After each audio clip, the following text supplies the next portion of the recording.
Il y a une ville vers laquelle nous sommes en train d'aller. Et c'est une ville qui est réservée aux élus de Dieu. C'est pourquoi le Seigneur peut nous conduire par les épreuves.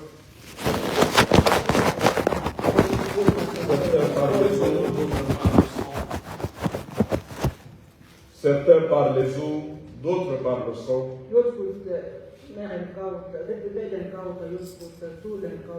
Mais nous savons que par sa grâce, nous tiendrons bon et nous arriverons dans ce pays-là. Ce n'est pas par nos propres efforts, ce n'est pas par notre propre force, mais c'est par celui qui a trouvé bon dès avant la fondation du monde de nous accorder le royaume. Amen. Et la vie éternelle. Nous voulons simplement compter sur lui et sur sa grâce. Amen. Amen. Amen.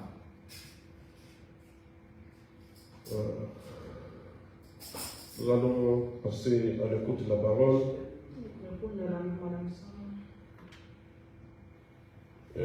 Ce matin, je vais juste introduire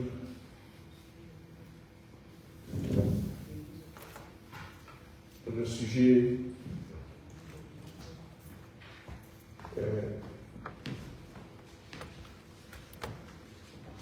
peut-être faire un petit rappel, comme ça nous pourrons avoir un peu plus de temps pour commencer à développer ce sujet. Et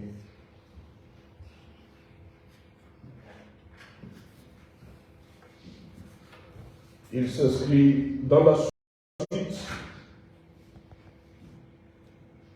de notre enseignement sur le sept sceaux.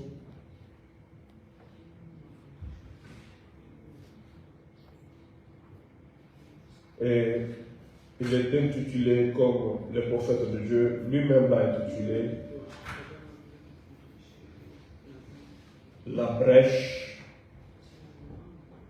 entre les sept sceaux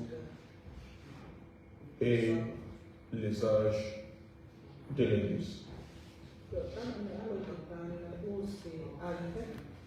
Alors je vais vous inviter à vous lever pour que nous puissions d'abord lire l'Écriture.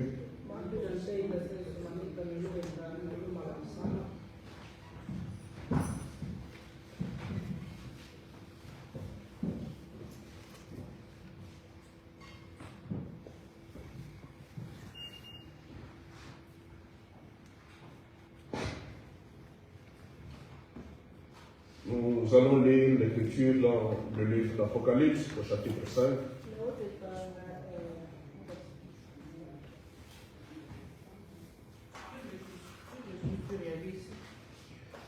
Le livre d'Apocalypse, au chapitre 5.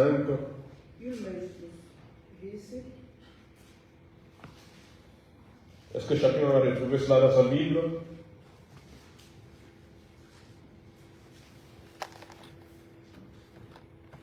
Le livre d'Apocalypse au chapitre 5. Je lis à partir du premier verset.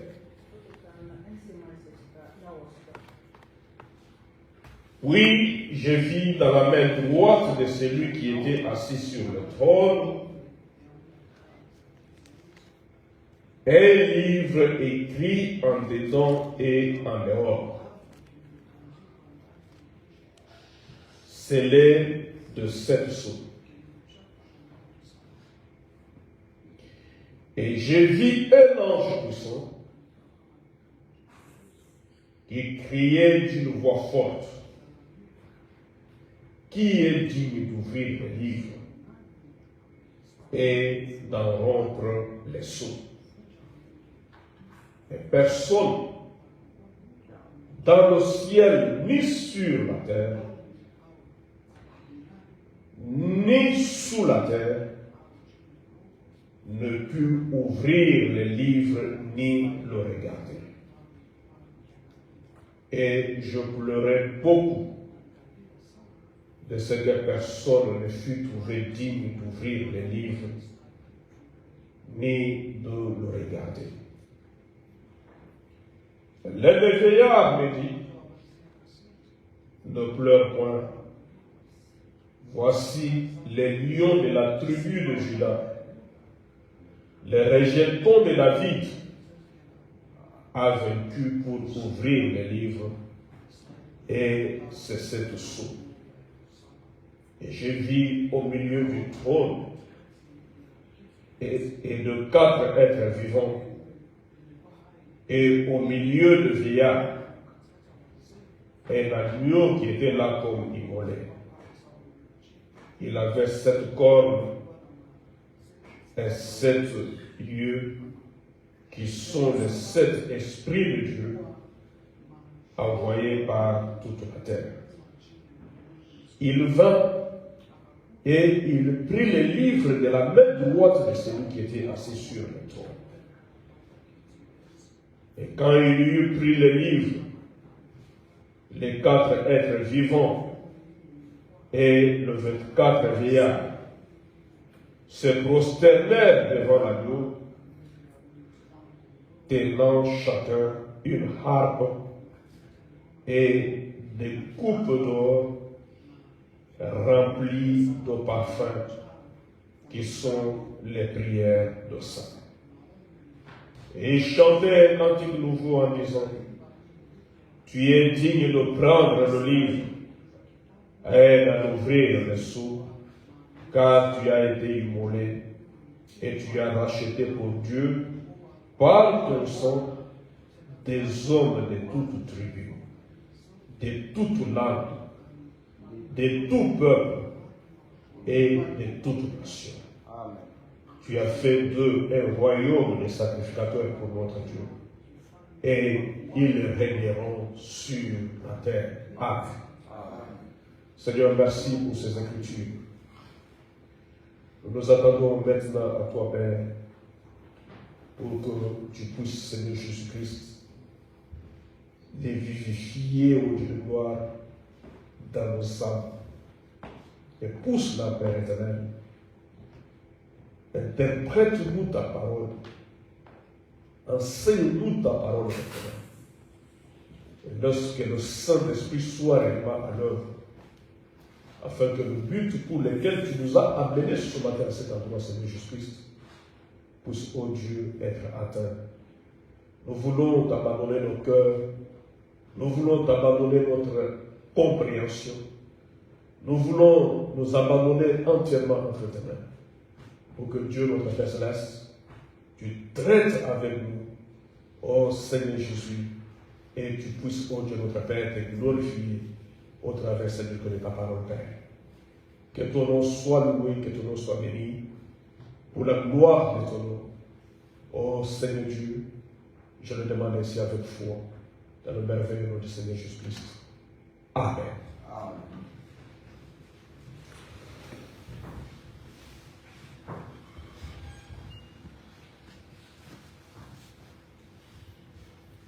Le sujet que nous voulons aborder ce matin,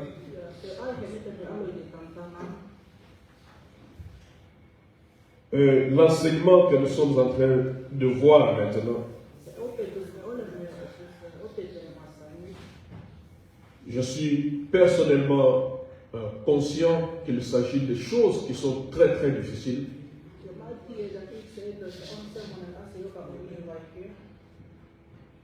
Et il nous faut réellement la grâce de Dieu pour les saisir.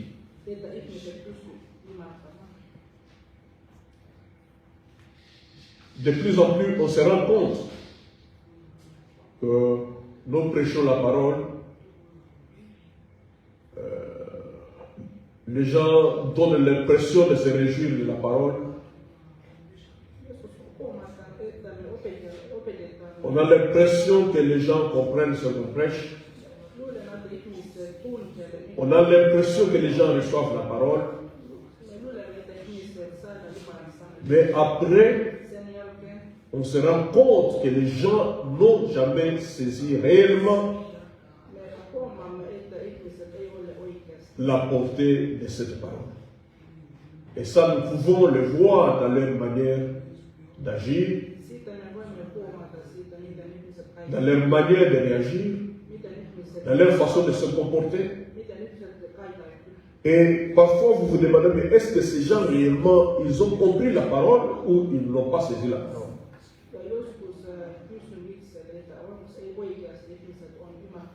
Et maintenant que nous abordons réellement les choses difficiles de la parole de Dieu, qui sont des sujets de beaucoup de controverses dans la parole,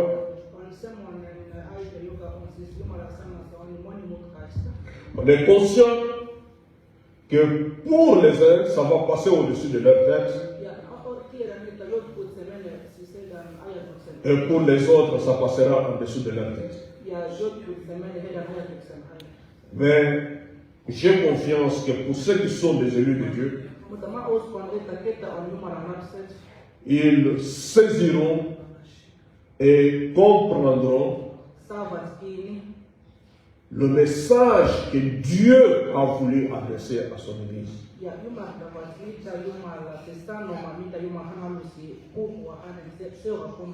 Seuls les élus comprendront ces choses.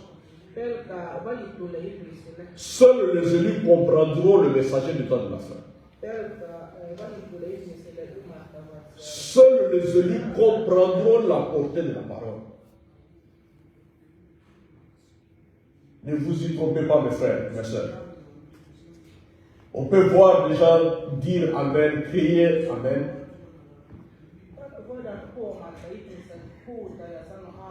Mais dans la plupart des cas, les gens ne saisissent pas la portée de la parole. Un jour, Frère Branham est allé prêcher quelque part. Et pendant qu'il prêchait, il y avait des acclamations, des amens, des alléluia dans la salle. Et quand il a fini sa prédication, ils étaient maintenant sur le chemin de retour dans la voiture avec Billy Paul. Et son fils Billy Paul lui dit, papa, je vois qu'aujourd'hui les gens ont vraiment compris la parole. Tu as vu comment il criait Alléluia, gloire à Dieu.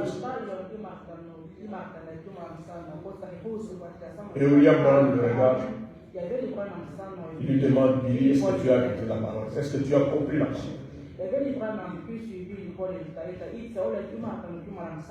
Il dit, oui, c'était formidable. Il dit, mais je dis, toi, est-ce que tu as compris la parole? Et là, il a commencé à se poser des questions. Si papa commence à dire ça, c'est qu'il y a quelque chose. Est-ce que tu as compris la parole? Et finalement, il se rend compte. Il n'avait pas compris. Et Frère Branham me dit, les gens n'ont pas compris la parole. Amen. Donc, vous pouvez voir des gens dans l'église chaque jour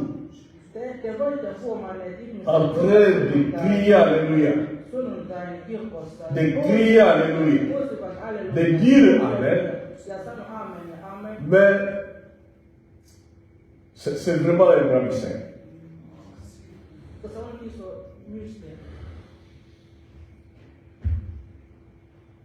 J'aimerais, parce que je suis conscient que la plupart de ceux qui sont ici n'ont pas été là quand nous avons étudié les âges de l'Église. Tiedän, että monet tästä salissa, kun me opetettiin seitsemän ajanjakso, ei olleet mukana meidän kanssa. Alors que notre sujet, c'est la brèche entre les 7 âges de l'Église et les 7 sceaux. Mutta meidän opetustannan on seitsemän ajanjaksoa ja seitsemän sinetin välissä. Et vous allez voir que les âges de l'Église se trouvent toujours dans le livre d'Apocalypse. Et j'aimerais vraiment vous demander que pendant tout ce temps que nous étudions les âges de l'Église, et nous étudions les sceaux, que vous puissiez avoir l'habitude de lire les livres d'Apocalypse à partir du premier verset.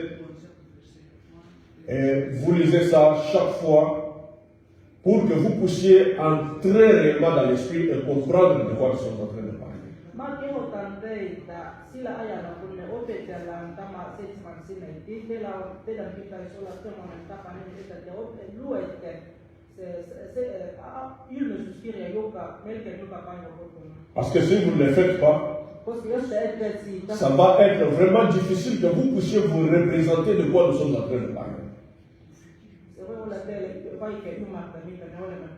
Et les âges de l'Église ont commencé à Apocalypse chapitre 2 jusqu'à la fin de Apocalypse chapitre 3. Et après ce chapitre 3, il y a le chapitre 4. Et nous avons aussi eu l'occasion d'étudier le chapitre 4 quand nous avons parlé du trône. Et aujourd'hui, nous entamons le chapitre 5 que le prophète de Dieu a intitulé La brèche entre les âges de l'Église qui termine au chapitre 3 et l'ouverture de cette sceaux qui se trouve à Apocalypse chapitre 6. C'est pourquoi je vous prie réellement que vous puissiez lire les livres, la Bible, votre Bible, dans le livre d'Apocalypse.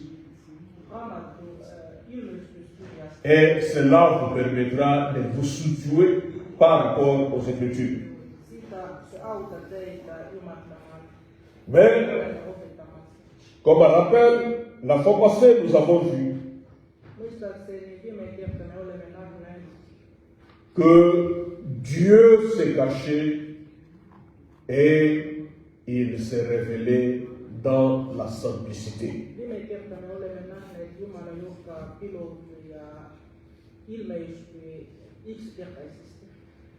Il trouve plaisir. Il trouve bon de se cacher. Et après, il vient se révéler. Et il le fait dans un but. Parce qu'il est tellement grand. Tous les hommes de la terre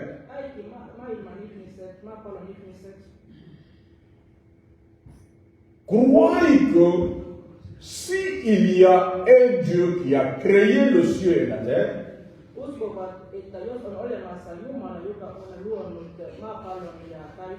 et qui a créé l'univers que nous voyons,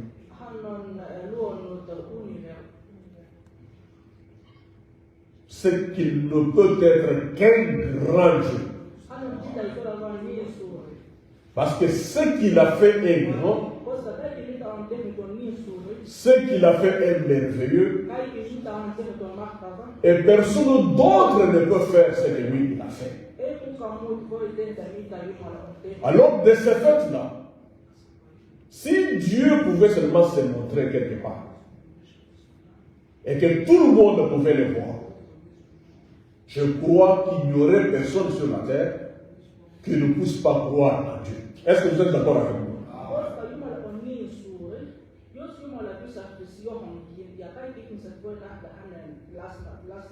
Si ce Dieu-là pouvait se tenir quelque part, venir par exemple dans cette ville d'Helsinki, et que tout le monde peut le voir, je crois qu'il n'y a personne qui douterait de ce Dieu. Tout le monde croira dans ce Dieu. Regardez quand il est descendu là-bas pour conduire les enfants d'Israël.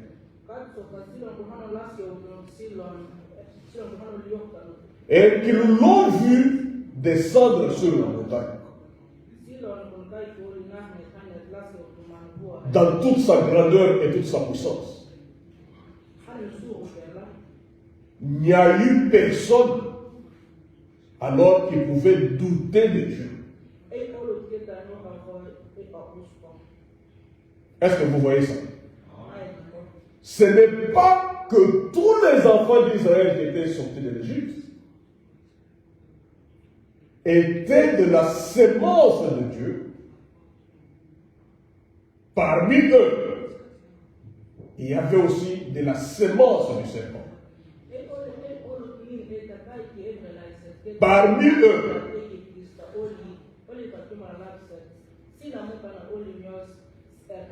comme Paul dit dans les Écritures, que tous ceux qui descendent d'Israël ne sont pas Israël. Il y avait des gens incirconcis de cœur qui étaient parmi eux. Mais parce que leurs yeux ont vu ce grand Dieu, ils ont tous cru que Dieu existe et qu'il est redoutable. C'est pourquoi William Branham dit que bien des fois que nous sommes à la recherche de Dieu et que nous nous attendons à Dieu, et si Dieu était juste partout, et s'il avait un grand trône, s'il avait un très grand trône placé quelque part là-haut,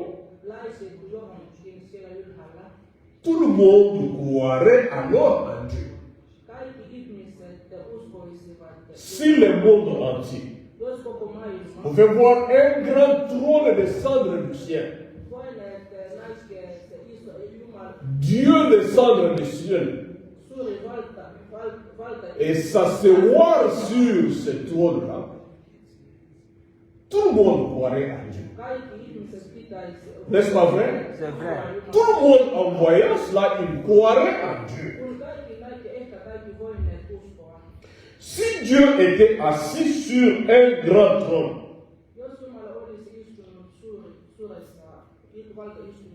ici quelque part, et qu'on disait, il est établi dans une certaine ville, les voilà, voilà Dieu dans une certaine ville assis sur ce trône.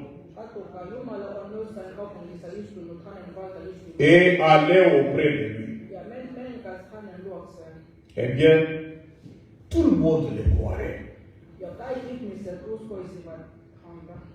Parce que l'homme, il croit ce qu'il voit de ses yeux.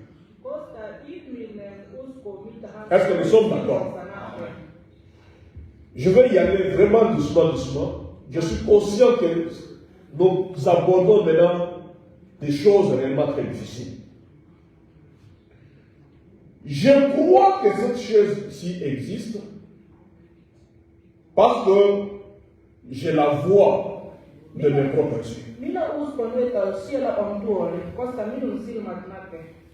Je peux aller toucher cette chaise. je vois cette chaise. Mina nayo setoli. Et je crois que la chaise est réelle et elle est là. Ma uskon, että tuoli on siellä. Si Dieu pouvait permettre à nos yeux à nous les humains, Jos Jumala voinut antaa meidän silmä de les voir tel qu'il est, nähdä häntä, comme les enfants d'Israël, là dans le désert, l'avaient vu, nähdä häntä samalla tavalla kuin hebrealaiset lapset oli je crois que tout le monde croirait.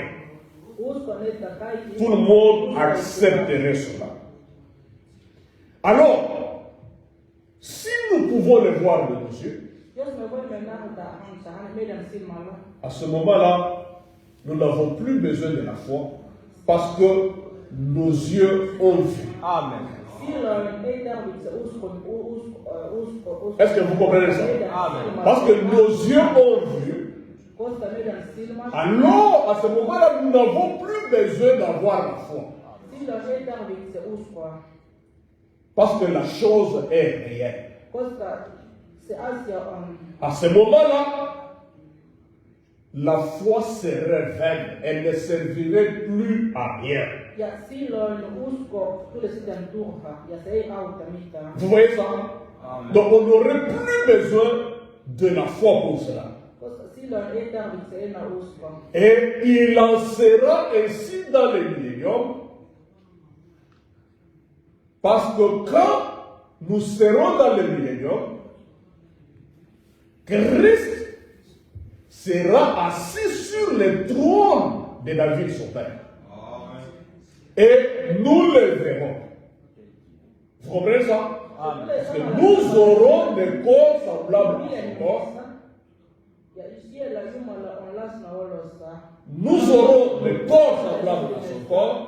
Meillä on silloin, Nous le verrons tel qu'il est. meillä on sama ruumis. Et nous n'aurons plus besoin de la foi. Ja me voimme sitten nähdä häntä. Vous comprenez ça?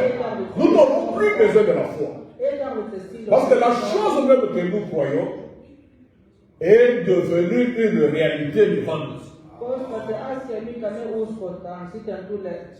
À ce moment-là, Dieu n'a plus besoin de se cacher pour se révéler dans la simplicité. Ja silloin Jumala ei tarvitse enää piiloutua niin, että hän tulee.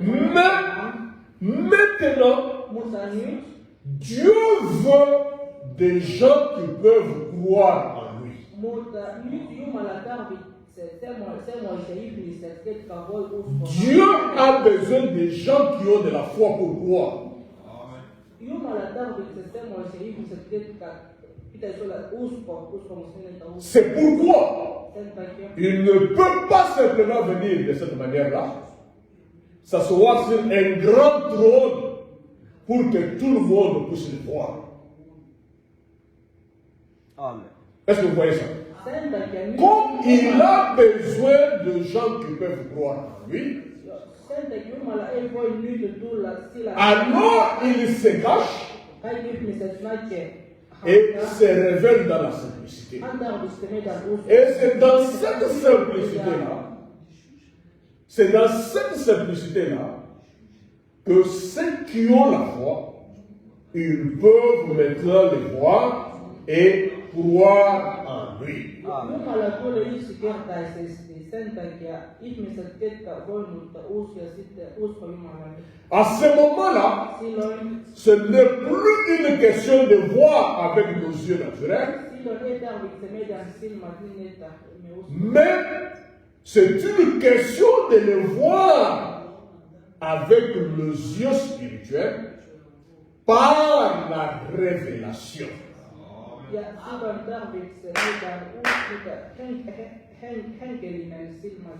Dieu lui-même Jumala itse se révélant à la personne. paljastuu itse ihmisille.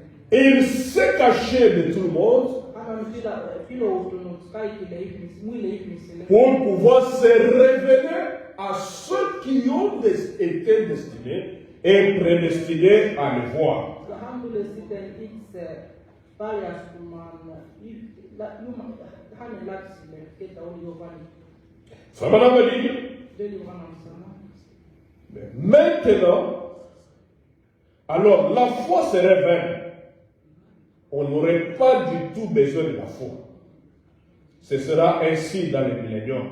Mais maintenant, il appelle et essaye de trouver ceux qui peuvent croire.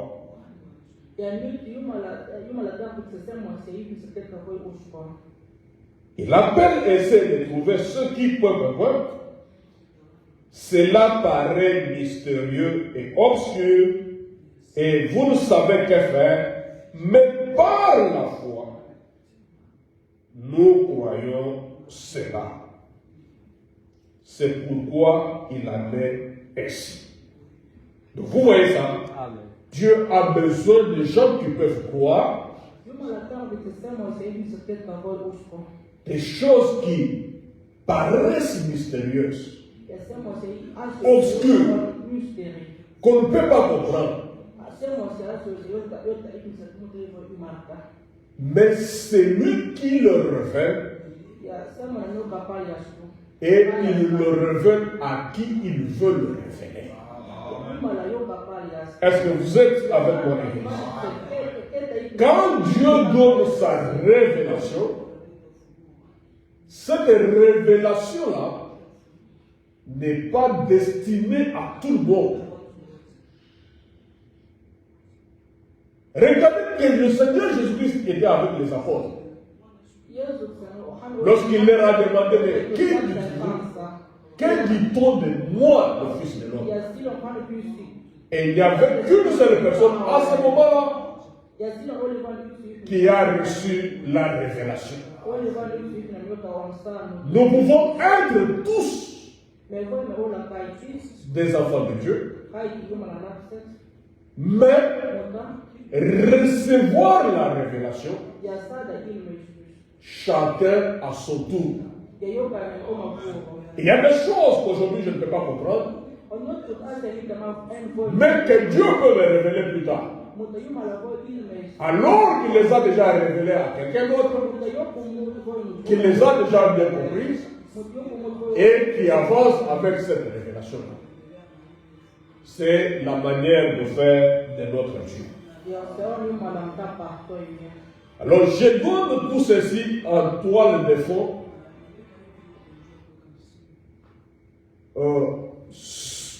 pour que nous puissions continuer à avancer avec cette compréhension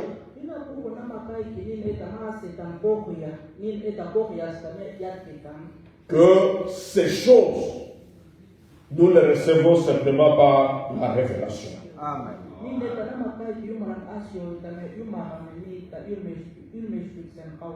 Alors nous parlons de la brèche qui est entre les âges de l'Église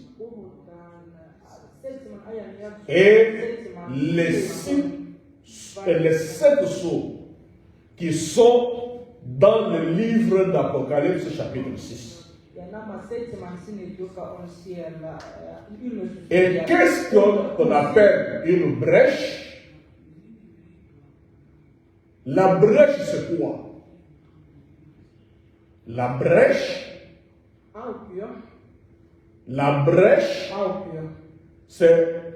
c'est une ouverture. Je peux donner un exemple. Par exemple, dans ce mur ici, comme les gens ne peuvent pas traverser ce mur, on peut faire une petite ouverture par laquelle les gens peuvent s'échapper. Vous voyez ça? Et c'est cette ouverture-là qu'on appelle une brèche. Et ça peut aussi être compris comme ce qu'on appelle en anglais gap, une ouverture, une distance, un intervalle, voilà, entre les âges et les sceaux. La manière dont c'est placé dans le livre d'Apocalypse, Et nous voyons que cela se trouve exactement entre le chapitre 3, la fin du chapitre 3, qui termine avec les âges, et le chapitre 6, où les sauts commencent. Ça, c'est de la manière dont cela est placé dans la Bible. Mais quand nous plaçons en perspective, quand nous situons cela dans les temps, nous allons nous rendre compte que les sceaux eux-mêmes se trouvent déjà dans les âges de l'Église.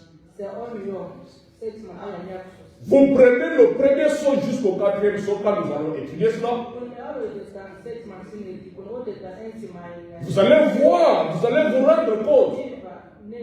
Pour ceux qui ont suivi l'enseignement sur les âges de l'Église, que cela reprend les choses qui se sont passées au cours des âges de l'Église. Et les sceaux se situent dans les âges de l'Église et vont jusqu'à l'entrée du millénium. Peut-être que maintenant vous ne pouvez pas les comprendre, mais quand nous verrons saut après saut, chaque saut, alors je crois que vous pourrez saisir cette pensée.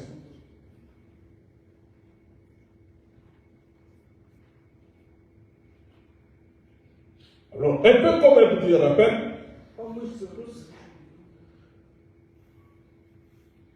Frère Branham dit ceci. Bien, nous avons vu les âges de l'Église. Les 7 derniers âges de l'Église. Ensuite, on est arrivé au chapitre 4 du livre de l'Apocalypse.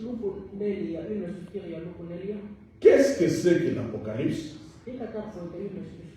L'Apocalypse, c'est la révélation de Jésus-Christ. Vous comprenez ça? Quand nous parlons du livre de l'Apocalypse, nous parlons de la révélation du Seigneur Jésus-Christ. Et le prophète dit que révélation en latin, c'est Apocalypse.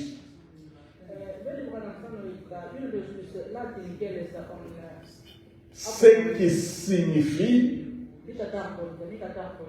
être révélé ou ôter les voiles.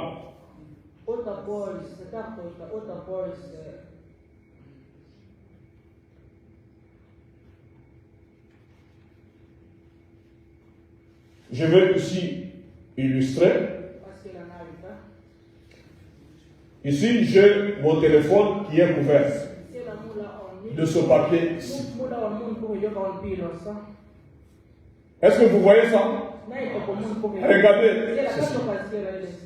Vous ne voyez pas les téléphones. Mais vous voyez le papier qui couvre les téléphones. Vous voyez ça? Maintenant, Apocalypse signifie la révélation. Ça signifie ôter les voiles. Qu'est-ce qu'il y a à l'intérieur? C'est les téléphones. Mais dans la Bible, qu'est-ce qu'il y a à l'intérieur? C'est le Seigneur Jésus-Christ. Maintenant, j'enlève les voiles. Quand j'enlève ce papier ici, à ce moment-là, vous pouvez voir ce téléphone. Qu'est-ce que j'ai fait en enlevant le papier? J'ai révélé le téléphone. Vous voyez ça? En enlevant le voile, j'ai révélé ce qui était caché derrière le voile. Et l'Apocalypse Ce livre que nous avons ici, sera il a été scellé de cette source. Et maintenant, la révélation consiste à enlever ces sceaux pour que nous puissions voir ce qui est à l'intérieur.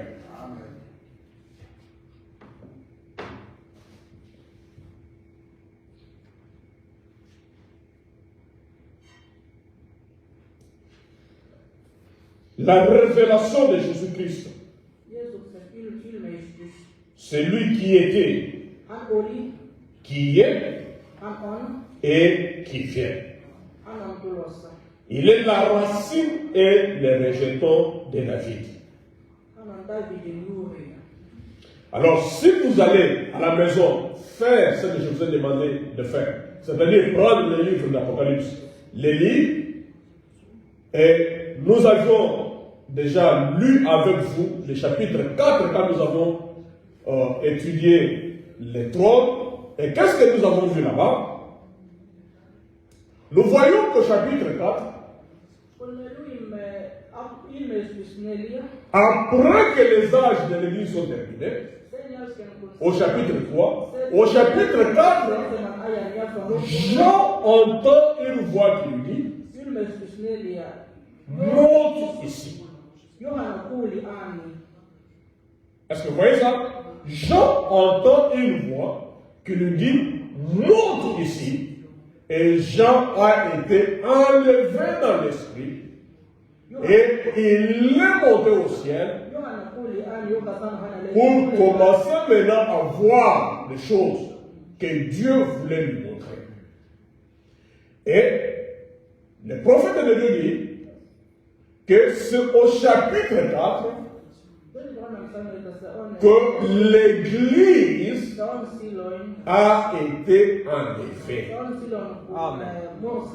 Donc le fait que Jean est monté au chapitre 4, Amen.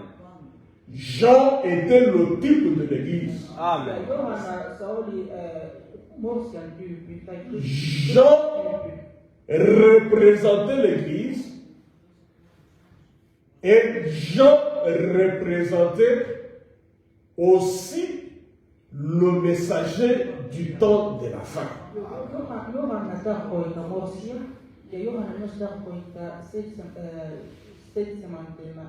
Et vous allez voir qu'à partir de ce chapitre-là 4,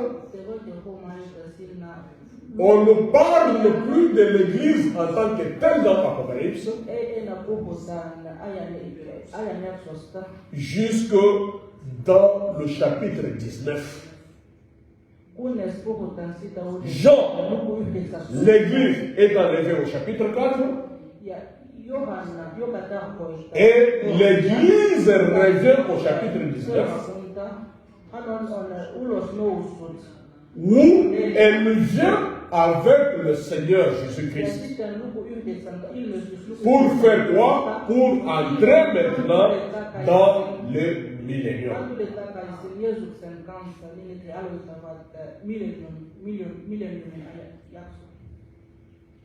C'est là que nous avons un petit problème avec les frères qui disent que nous sommes déjà dans le millénium. Parce qu'ils prennent ça, cette écriture,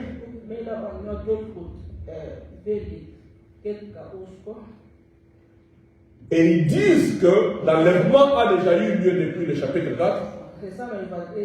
Et maintenant, quand vous dites que Christ est venu, il est venu alors avec l'épouse et nous sommes déjà dans les milléniums. Ça, c'est l'interprétation.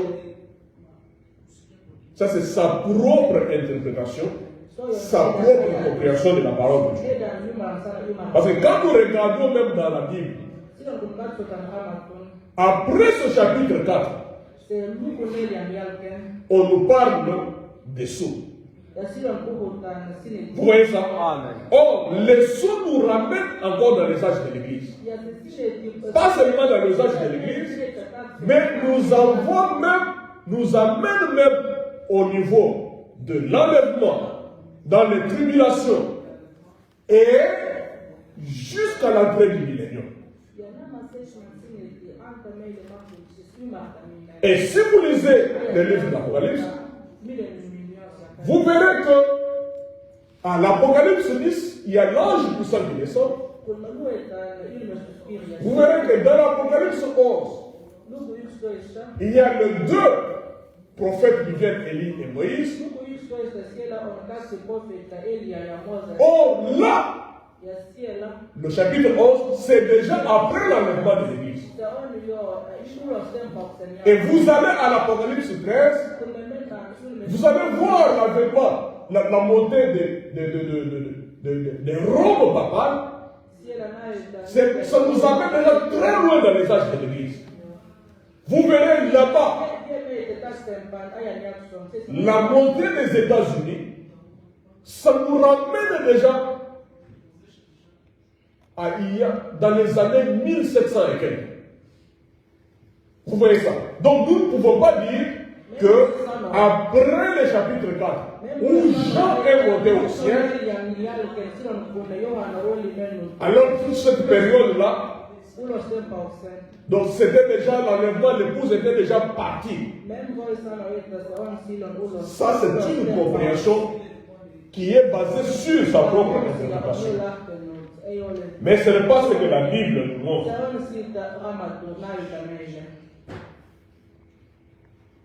Et vraiment, lui explique en disant ceci. Au chapitre 4, comme je l'ai dit, nous voyons que Jean fut enlevé au ciel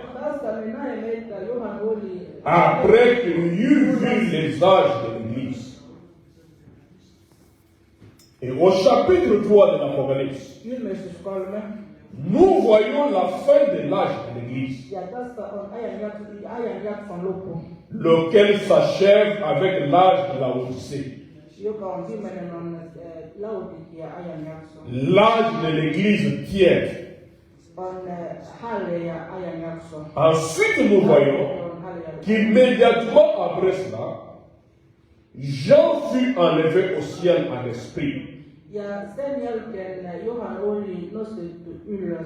Et il vit les choses qui étaient. C'est pourquoi j'ai dit que, après ça, nous voyons des choses qui nous ramènent dans les âges de l'Église.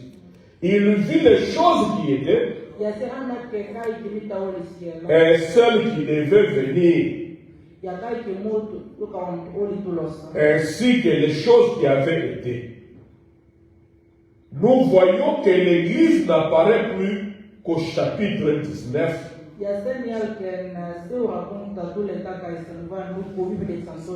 De l'Apocalypse. Elle retourne alors avec son Seigneur,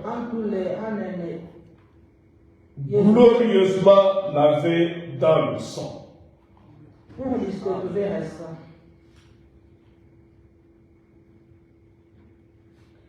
Comme nous parlons des gens qui ont été enlevés,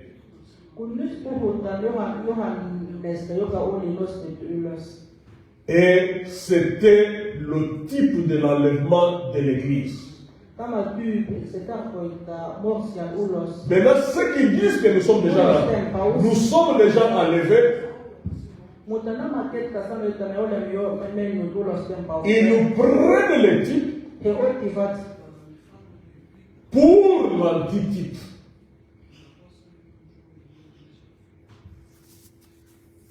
Je m'explique. Le type montre ce qui va arriver. Ce qui va arriver, c'est ça ce qu'on appelle antitype. Vous comprenez ça? Comme la Bible dit que l'Ancien Testament était l'ombre ou le type du Nouveau Testament. Ça veut dire quoi? Ça veut dire que l'Ancien Testament est accompli maintenant dans le Nouveau Testament. L'Ancien Testament est le type. L'Ancien Testament est le type. Le Nouveau Testament est l'antitype. Regardez dans l'Ancien Testament. On avait l'habitude de prendre un agneau. pour l'offrir en sacrifice.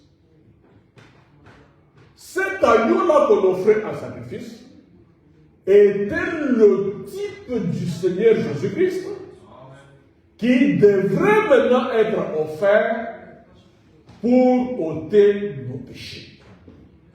L'agneau qu'on offrait dans l'Ancien Testament était le type du Seigneur Jésus-Christ et le Seigneur Jésus-Christ est l'antitype.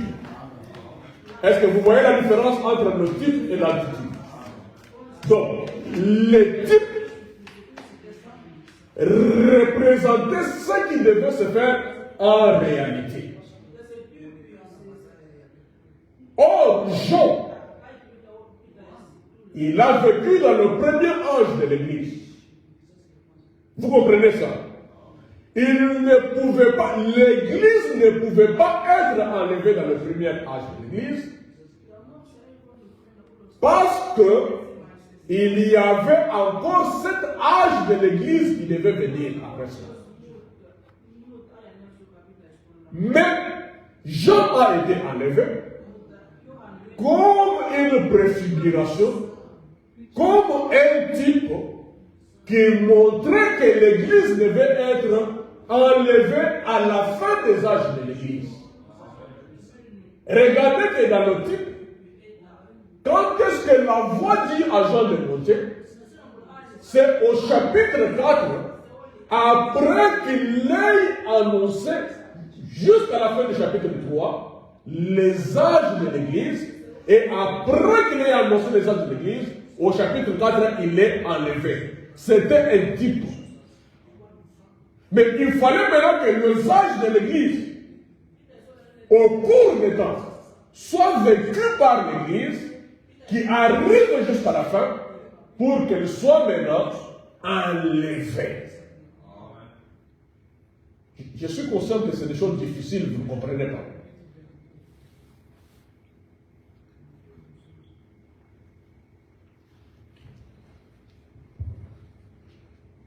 Je ne sais pas si vous vous représentez ce dont je suis en train de parler.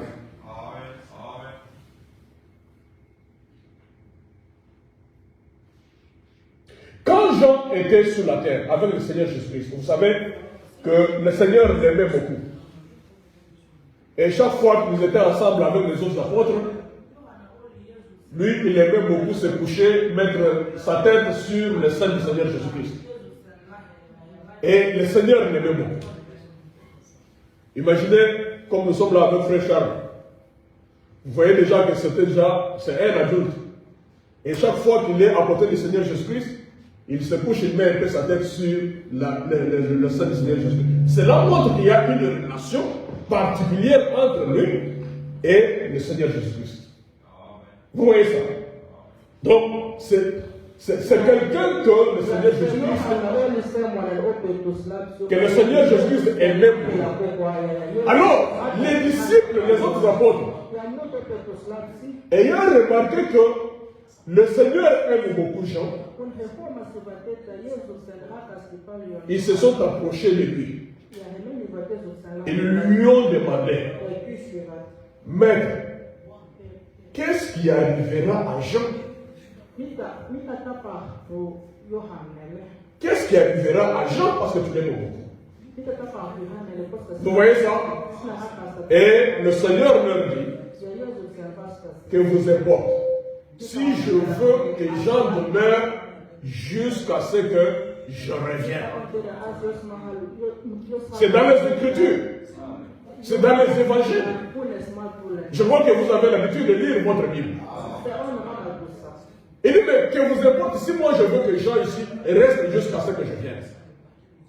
Et la Bible dit qu'à partir de ce moment-là, ils ont commencé une nouvelle doctrine.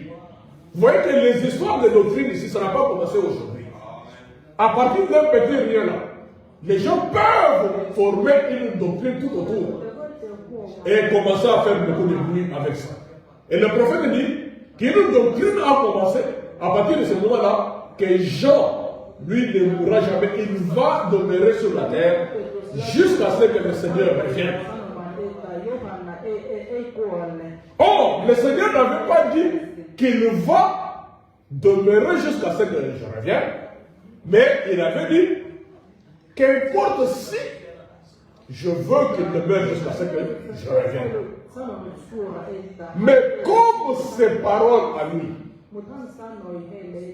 sont spirituelles,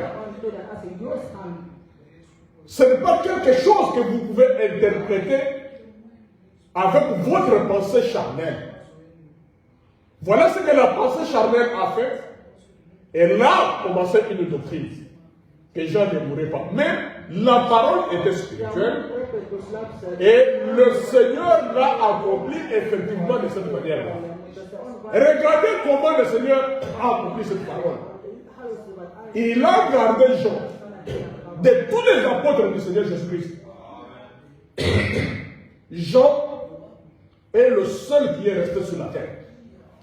Et il est mort à plus de 90 ans. Avec ce mort quelqu'un. Vous voyez ça? Le seul qui est mort de la mort naturelle. Tous les autres ont été exécutés. On les a tués d'une manière ou d'une autre. C'est pourquoi nous avons chanté ce matin. Dieu conduit ses enfants. Certains par les eaux, d'autres par le feu. Les Hébreux, ces gens qui étaient des apôtres du Seigneur Jésus-Christ, dont vous lisez dans la Bible comment le Saint-Esprit les a utilisés puissamment dans les actes. Mais tous, ils ont été exécutés. Ils ont été tués d'une manière ou d'une autre. Seul l'apôtre Jean qui a écrit le livre de l'Apocalypse, lui, il a vécu et il est mort de la mort naturelle. Pourquoi est-ce qu'il a vécu de cette manière-là? Parce que le Seigneur avait dit que vous importe si je veux qu'il demeure jusqu'à ce que je vienne. Et il savait que Jean avait une mission. Sa mission était de recevoir la révélation pour nous donner les livres d'Apocalypse. Est-ce que vous êtes avec moi, l'Église? C'est pourquoi nous voyons que dans les livres d'Apocalypse, la voix lui dit, monte ici. Et quand Jean monte, il voit maintenant la venue du Seigneur Jésus-Christ. Est-ce que vous voyez comment cette parole-là s'est accomplie spirituellement? Jean a vu le Seigneur Jésus-Christ en étant ravi, pas en restant sur la terre jusqu'à la fin des âges, mais lui, il a vu tous les âges. Vous voyez ça? Il a vu tous les âges jusqu'à la fin des âges et il a été enlevé. C'est pourquoi le prophète dit qu'il était le type de l'église qui est en Éphèse.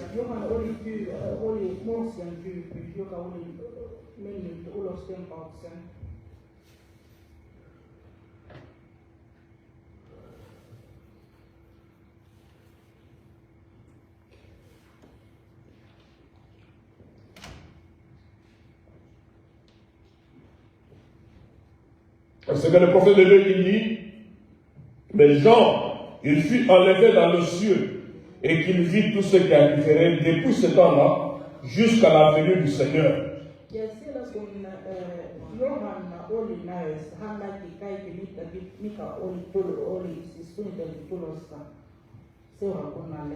Comme s'il avait été présent et avait assisté à l'accomplissement de tout cela.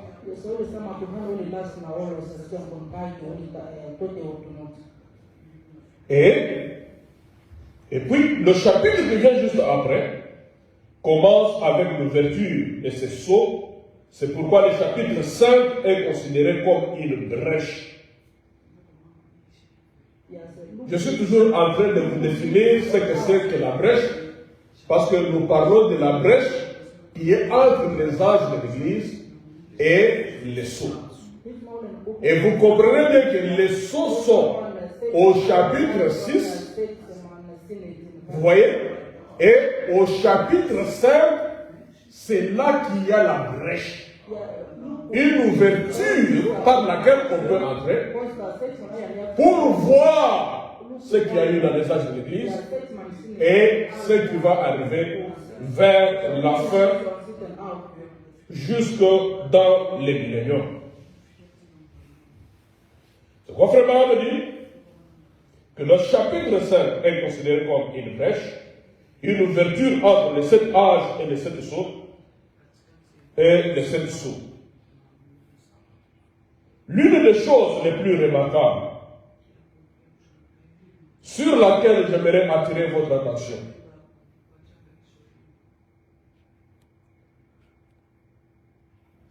parce que dans les 7 sceaux, il va être question de êtres vivants. Ce que nous avons lu avec vous tout à l'heure dans Apocalypse chapitre 5, au verset 8, écoutez, quand il eut pris les livres, les 4 êtres vivants et les 24 vieillards se prosternèrent devant l'agneau, tenant chacun une harpe et des coupes d'or remplies de parfums qui sont les prières des saints. Est-ce que vous voyez ici qu'il est question des 4 êtres vivants? Vous voyez ça? Et ces 4 êtres vivants vont jouer un très grand rôle dans l'ouverture des sceaux. En principe, je n'aurais pas eu à dire tout ce que je suis en train de vous dire aujourd'hui si tel que nous avions commencé l'enseignement, on avait eu un enchaînement normal. Pour ceux qui étaient là depuis le début, vous savez que nous avons vu les âges de l'Église. Et quand nous avons vu les âges de l'Église, nous avions abordé les trônes du chapitre 4. Et c'est là que nous avons vu qu'il y avait des êtres vivants qui gardaient les trônes de Dieu.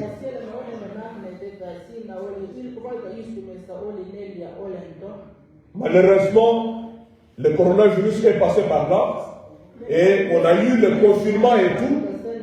Je crois que vous avez perdu déjà le fil d'idée. C'est pourquoi je suis obligé de vous rappeler un tout petit peu concernant les êtres vivants.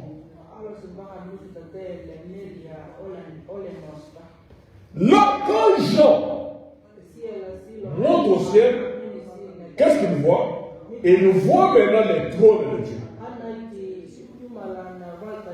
Nous sommes au chapitre 4. Et je suis obligé de lire ça, malheureusement, parce que je me rends compte que presque tous, à part peut-être 2 ou 3 personnes, vous n'avez pas assisté à ces enseignements-là. Mais là, je vais lire seulement dans la Bible pour vous rafraîchir un peu la mémoire. Écoutez ce que la Bible dit dans Apocalypse chapitre 4.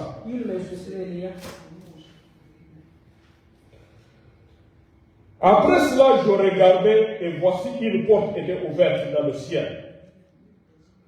La première voix que j'avais entendue, comme le son d'une trompette, et qui me parlait dit: monte ici, et je te ferai voir ce qui doit arriver dans la suite. Donc cette parole monte ici, c'est ça ce que Frère Branham dit, que Jean a été enlevé au ciel, et c'était l'église qui est enlevée au chapitre 4. Aussitôt je fus saisi par l'Esprit, et voici il y avait un trône dans le ciel, et sur ce trône quelqu'un était assis. Est-ce que vous représentez Flo, est-ce que tu peux regarder ça? L'image là du trône. L'image là du trône. pendant que je cherche. Aussitôt, j'étais saisi par l'Esprit, et voici qu'il y avait un trône dans le ciel. Et sur ce trône, quelqu'un était assis.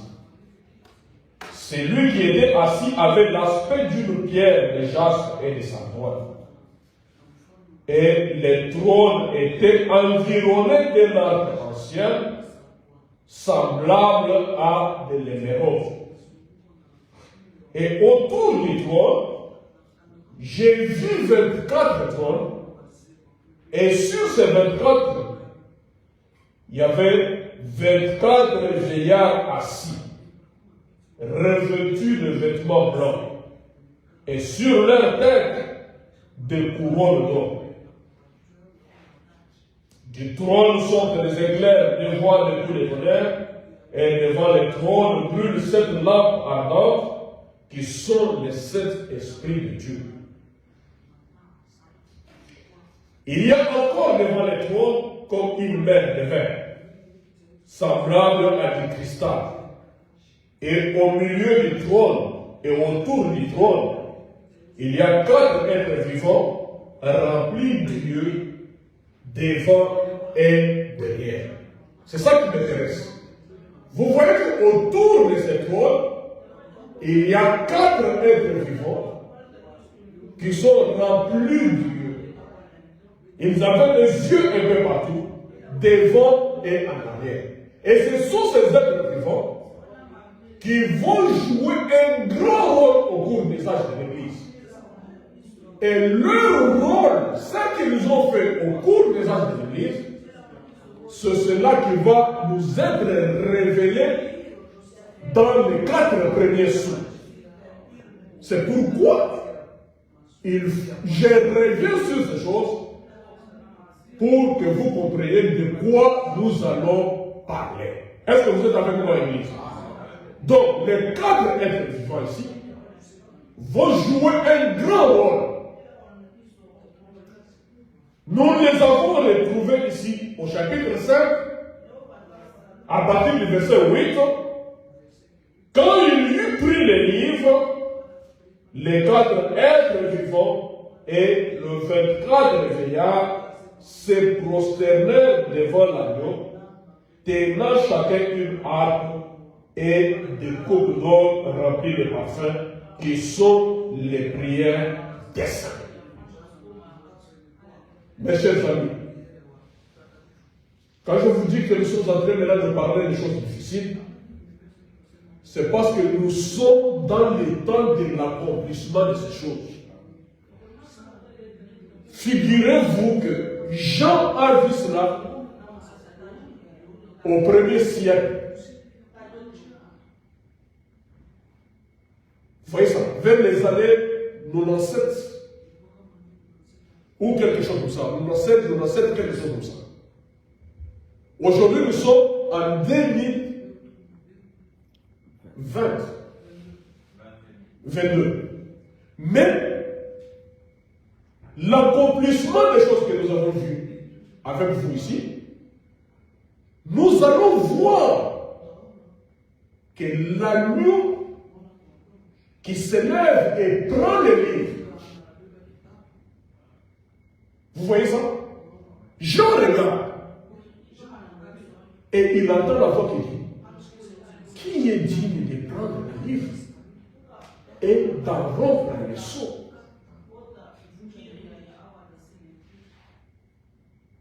Et personne n'a été trouvé digne. Jean commence à pleurer. Cet événement-là que Jean a vu à cette époque-là, comme j'ai dit que c'était un type et l'antitype ou l'accomplissement de cela, c'est réalisé dans cet âge où nous sommes avec vous. Jean, lui, il a vu et il a écrit ça comme une prophétie. Mais l'accomplissement de cette prophétie-là, c'est toutes ces choses dont nous avons parlé avec vous autour de ces grands événements qui est ici.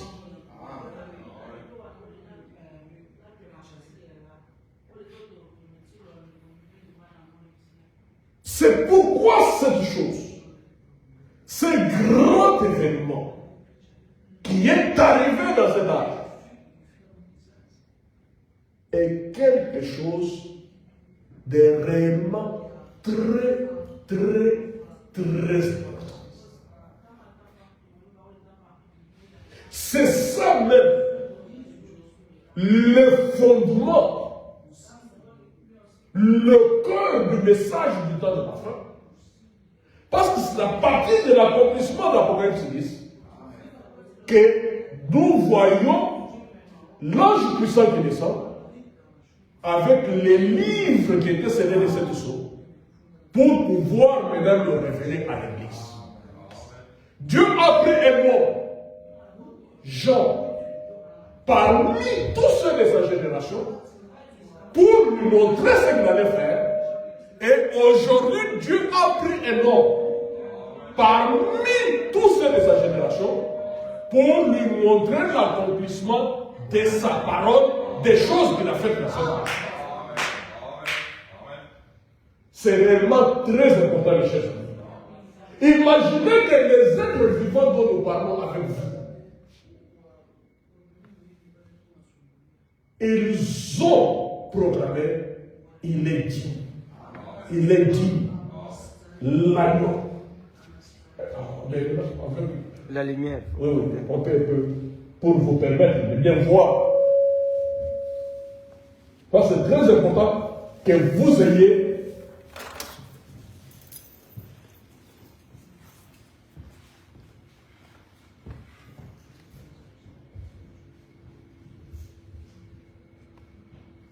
pendant que le frère va éteindre la lumière.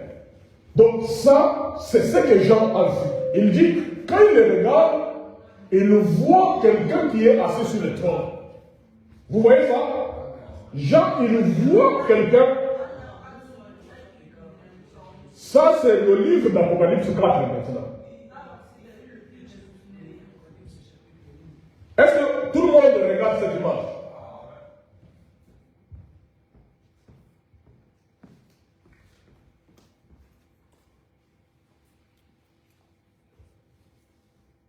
Aussitôt je fus, Apocalypse chapitre 9, aussitôt je fus saisi par l'Esprit, et voici, il y avait un trône dans le ciel, et sur ce trône, quelqu'un était assis. Vous voyez qu'il y a quelqu'un qui est assis sur le trône. N'est-ce pas? Amen. Est-ce que vous voyez ça? Amen. Celui qui était assis avait l'aspect d'une pierre de jaspe et de sardoine. Et nous avons vu le prophète nous interpréter l'aspect, c'est que ça signifie l'aspect d'une pierre de jaspe et de sardoine. Il dit c'était la pierre de Rubin, de naissance de Rubin, et la pierre de naissance de Benjamin, pour montrer qu'il est le premier et le dernier. C'est ça l'interprétation que le prophète donne.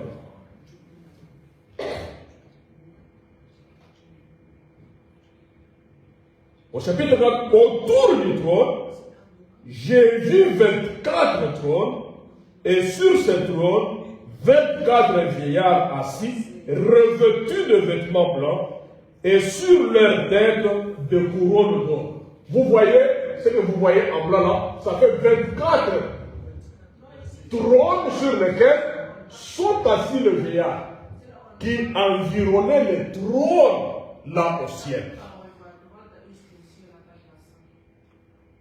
Sharon, est-ce que tu vois aussi ça? Vous voyez ça? 24. Et il dit, du trône sortent les éclairs, des voix et des coups de tonnerre. Et devant le trône brûle cette lampe ardente, qui sont les 7 esprits de Dieu. Regardez là, nous avons les 7 lampes qui sont devant le trône. Est-ce que vous voyez ça? En forme du chandelier. Est-ce que vous voyez le chandelier? Avec 7 lampes.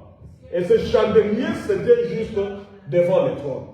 Et quand nous avons étudié le trône, nous avons vu que les chandeliers là représentaient quoi? Les 7 âges de l'Église. Et nous avons vu que les lampes qui sont là, c'était le 7 messages. de 7 messagers des âges de l'Église.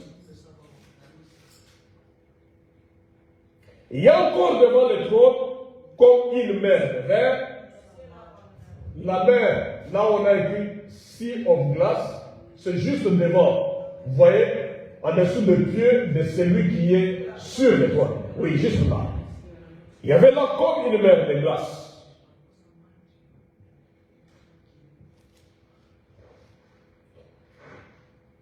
Et au milieu du trône et autour du trône, il y a 4 êtres vivants remplis Dieu devant et derrière. Maintenant, c'est là que je veux attirer parce que c'est ça vraiment le cœur de notre message. Regardez autour de ce trône. Vous allez voir qu'ici il y a comme la tête d'un homme. Je ne sais pas si vous voyez ça. Vous voyez ça? Ça, c'était l'un de ces 4 êtres vivants. Et puis, vous regardez là-bas, il y a comme la tête d'un bœuf. Vous voyez ça? Et de l'autre côté là-bas, il y a comme la tête d'un aigle. Et ici en bas, il y a les lions. C'est comme ça que Jean a vu les trônes être disposés au ciel. Vous voyez ça, Église de Dieu? Or, l'emplacement même de ces êtres vivants, là où ces êtres vivants se trouvent autour du trône, n'est pas un emplacement qui est fait au hasard. Vous comprenez ça? Parce que ce trône qui a commencé à exister d'abord au ciel. Vous vous rappelez quand Moïse marchait avec les enfants d'Israël dans le désert, Dieu lui avait demandé de construire le tabernacle selon le modèle qu'il avait vu au ciel. Et ce tabernacle-là avait 3 parties. Le Saint des Saints, le lieu saint et le parvis extérieur.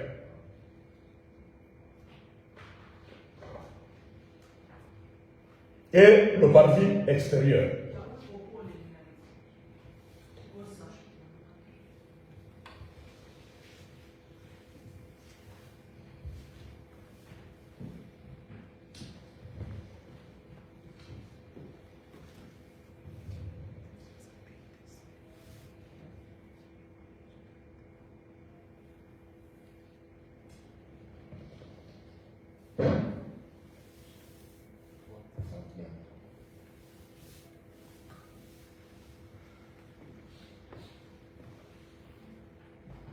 Et ces êtres vivants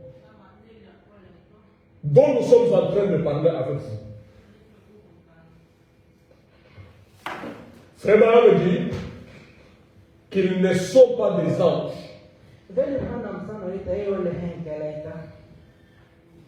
Vous comprenez ça?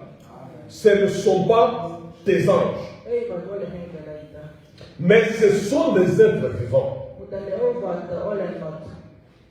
L'un d'eux avait l'aspect de l'homme, l'autre l'aspect de bœuf, l'autre comme un aigle, et l'autre comme un lion. Regardez que quand les enfants d'Israël maintenant marchaient dans le désert, ils marchaient dans un certain ordre, avec l'arche de l'alliance qu'ils avaient. Pendant qu'ils marchaient avec l'arche, l'arche était gardée et protégée. Comment est-ce que l'arche était gardée? Je ne saurais pas lui demander encore de mettre la photo de l'arche. Il y avait, regardez, l'arche comme ici, comme nous avons ce bâtiment ici. Prenons l'exemple de ce bâtiment. Ici nous sommes à l'est, ici nous sommes à l'ouest, là-bas c'est le nord, ici c'est le sud. Maintenant, comment les enfants d'Israël marchaient? Et ils marchaient, 3 tribus étaient à l'est, Vous comprenez?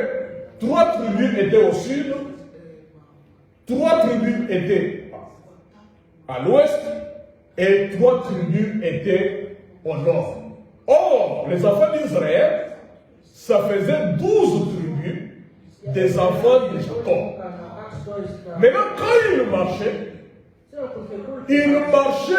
3 tribus de ce côté, quittaient là-bas 3 tribus, de l'autre côté 3 tribus, ici 3 tribus, et ils marchaient tous en harmonie.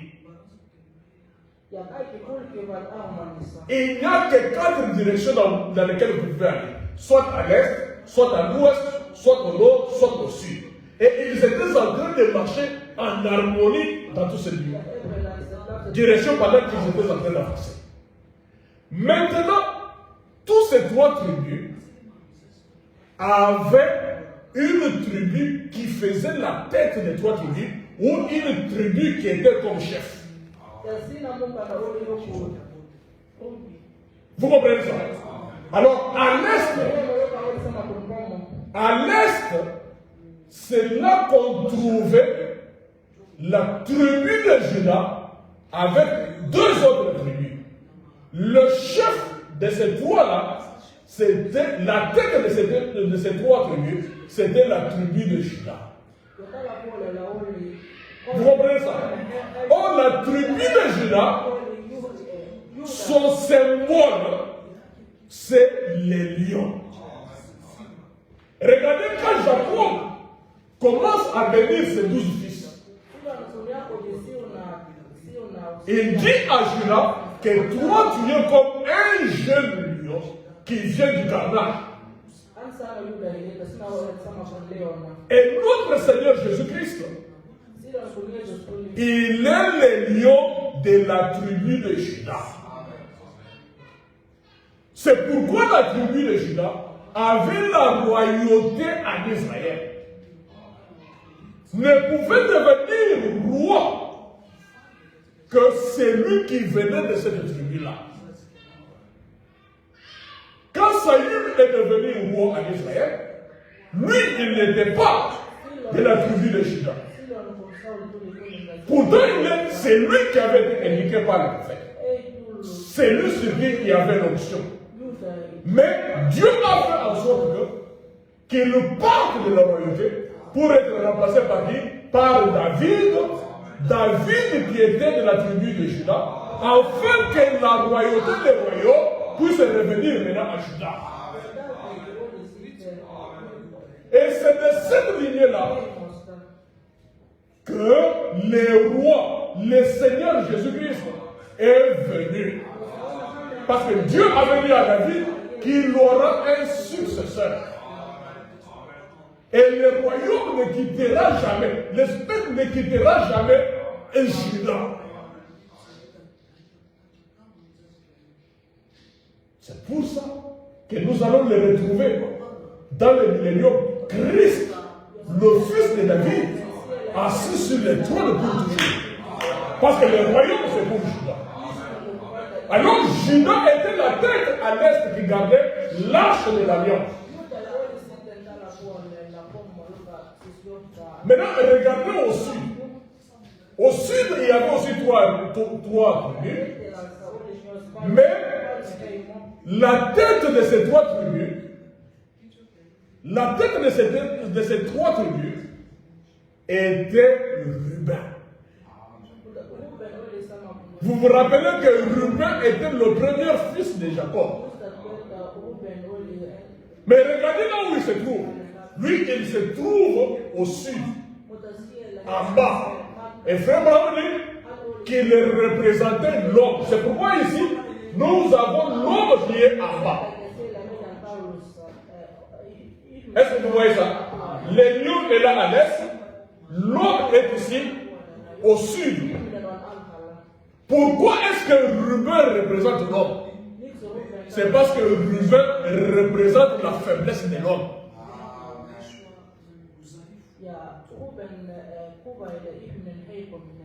Son père Jacob, quand il commence à bénir ses enfants, il dit, mais toi Ruben, tu es l'aîné le plus faible. Frère Madame dit que Ruben était l'aîné le plus faible. Son père lui a dit, toi Ruben, tu es le prémisse de mes entrailles. Mais tu as couché avec ton côté. Un fils aîné qui a vécu avec la femme de son père. Et cela représente la faiblesse de l'homme.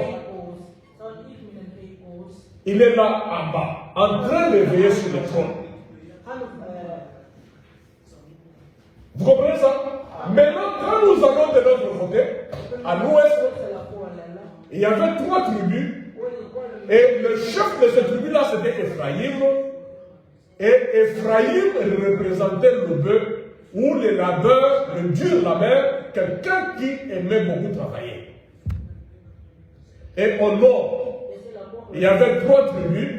Le chef de cette tribu-là, c'était Dan. Et Dan représente l'aigle. Alors, les trônes de Dieu étaient gardés par l'aigle, par le bœuf, par l'homme et par les lions. Les 4 êtres vivants. Est-ce que vous êtes avec moi à l'église? Et ce modèle-là qu'il a vu, c'était ce modèle-là qui était dans l'Ancien Testament.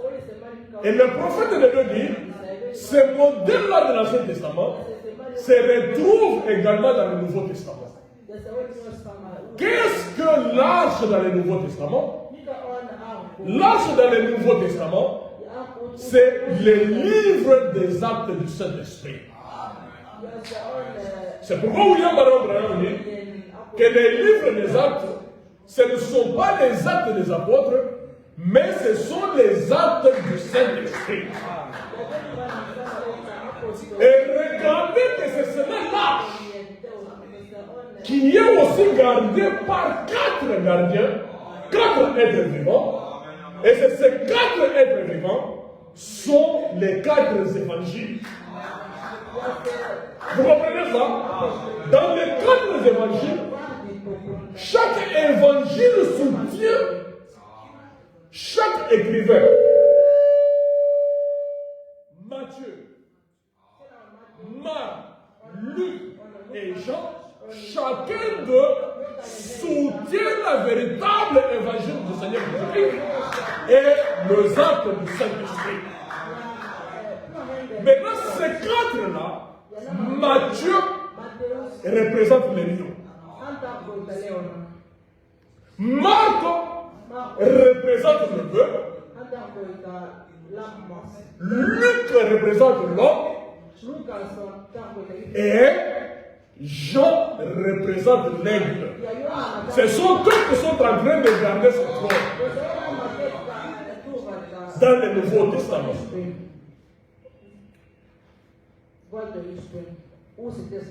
Maintenant, il y a quelqu'un qui est sur le trône. Avant que je n'oublie quelque chose, je vais vous donner une bonne nouvelle. William Branham dit que ces 4 êtres vivants, ces êtres vivants qui sont là, les gardiens du trône de Dieu, ne sont pas des anges. Mais ce sont des chérubins. Ce sont des chérubins. Et les chérubins sont d'un ordre supérieur, plus puissant que les anges. Maintenant, le prophète de Dieu dit ceci, que les anges, entre l'homme, entre vous qui êtes des fils et des filles de Dieu, et les anges, qui est d'un ordre supérieur, qui est plus puissant entre les véritables fils et filles de Dieu et les anges qui sont du ciel? La bonne nouvelle que je vous donne ce matin, c'est que votre prophète dit que vous êtes plus que les anges.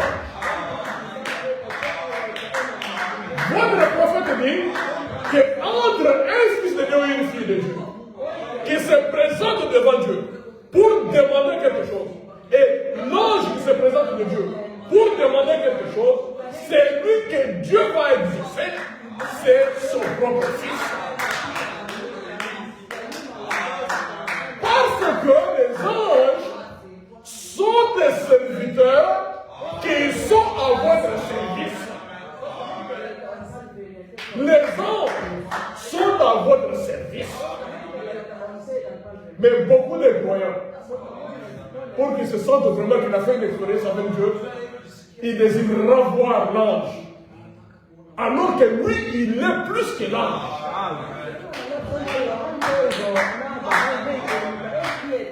Nous sommes plus que les anges. Parce que les anges sont à notre service. Mais les archanges ici étaient des chérubins, des gardiens du trône de Dieu. Et maintenant, nous venons à notre chapitre que nous sommes en train d'étudier maintenant sur la brèche entre les âges et les 7 sceaux. Maintenant, nous pouvons revenir. Et en revenant, j'aimerais maintenant commencer à parler de quelque chose.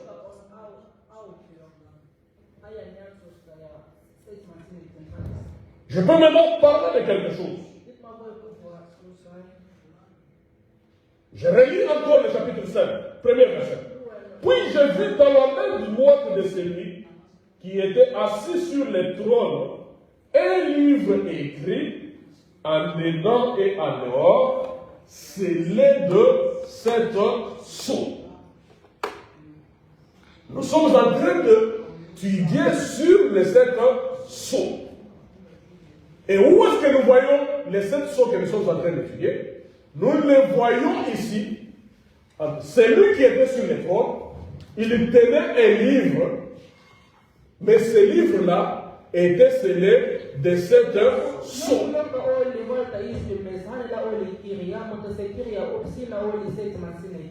Est-ce que maintenant vous voyez de quoi nous sommes en train de parler?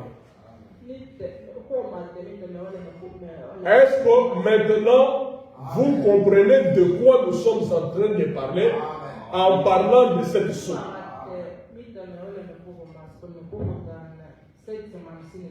En parlant de cette sceaux, nous parlons de ces 7 sceaux qui scellaient les livres. Et au chapitre 5 ici, où se trouvent les livres? Est-ce que quelqu'un peut me dire où se trouvent les livres au chapitre 5? Le livre est entre les mains de celui qui est assis sur le trône. Comment est ce livre? Ce livre est scellé de 7 sceaux. Et ce sont ces 7 sceaux que nous sommes en train d'étudier. Maintenant, je vais dire juste un petit lien sur le livre. Nous allons continuer prochainement.